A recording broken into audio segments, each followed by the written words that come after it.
Endi futbolchilarga qarab, yuragimdagi gaplarni aytmoqchiman. Jahon chempionatida oson o'yinning o'zi yo'q. Sizlar Portugaliya, Kolumbiya, Kongo kabi kuchli terma jamoalar bilan o'ynaysizlar. Xalqimiz har bir o'yinda sizlardan albatta g'alaba kutishi tabiiy, lekin bir narsani doimo yodda tutinglar. Sizlar tarixni allaqachon yaratib bo'ldilaring. Oldingizda turgan muhim uchrashuvlarda ortiqcha bosimsiz, hech kimdan hayiqmasdan boringizni berib o'ynang. Har bir to'p uchun, har bir vaziyat uchun, maydonning har bir qarishi uchun oxirigacha albatta kurashasizlar. Men bunga ishonaman.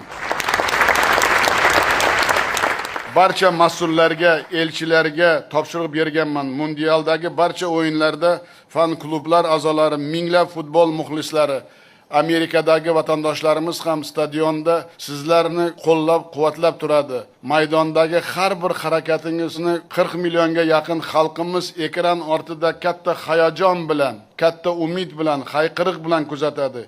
Yuraklarni junbushga keltiradigan hissiyot oladi. Yodingizda bo'lsin. El yurtimiz sizlarga ishonadi, prezident ham sizlarga ishonadi. Ana shuni hech qachon unutmanglar.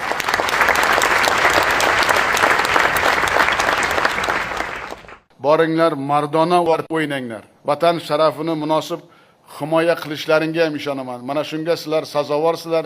Yana bir marta bugungi bayram bilan, sizlarning g'alabalaring bilan o'zim xalqim nomidan tabriklayman. Sog' omon bo'linglar.